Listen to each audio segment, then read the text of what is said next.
The United Arab Emirates at the United Nations top court of violating the Genocide Convention by supporting the paramilitary forces in its Darfur region. A genocide is being committed against the ethnic group of the Masalit in the west of the country, Sudan's acting justice minister, that is Muawiyah Osman, told the International Court of Justice, that is also known as the World Court, on Thursday.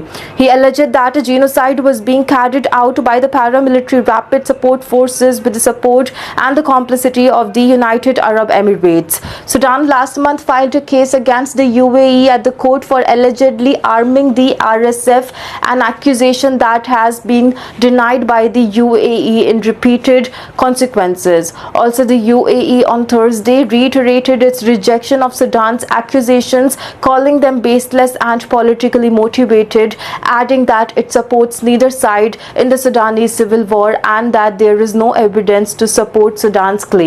Also, in its statement to the court, it questioned the ICJ's jurisdiction over the matter. Our only interest in securing a lasting peace is that it ends the suffering of the Sudanese people and brings stability to the Sudan and the wider region. Reem Ketat, that is the Assistant Deputy Minister of the Political Affairs in the UAE Foreign Ministry, told CNN and Millennium. Also, since April 2023, two of the Sudan's most powerful general, that is Abdel Fattah al-Burhan, who leads the Sudanese armed forces, that is SAF, and former ally Mohammed Hamdan Dagalo of the paramilitary RSF, have engaged in a bloody feud over control of the country, which is split between their strongholds. The ongoing civil war has caused one of the world's worst humanitarian catastrophes, and diplomatic efforts to bring the conflict to an end have consistently failed. Also based in The Hague, the Netherlands, the ICJ deals with the dispute brings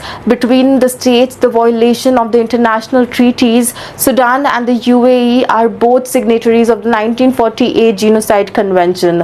Osman alleged that direct logistic and other support the UAE provided to the RSF and allied militias have been continuous to be the primary driving force behind the genocide, including killing, rape, forced displacement, looting, and the destruction of the public and private properties.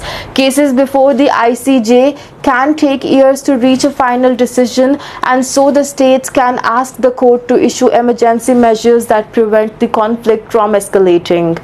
The Sudanese minister asked the court to urgently order the UAE to refrain from any conduct amounting to complicity in the alleged genocide against the Masalit, and that the Gulf state submit a report to the court within 1 month and then every 6 months until the court comes to a final